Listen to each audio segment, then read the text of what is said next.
గుమ్మడి పువ్వుల నవ్వులతో గుమ్మం ఎదురు చూసే కుంకుమ పువ్వుల మిలమిలతో ఇంద్రధనుసు విరిసే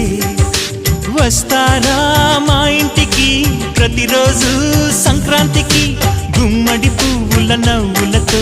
గుమ్మం ఎదురు చూసే కుంకుమ పువ్వుల మిలమిలతో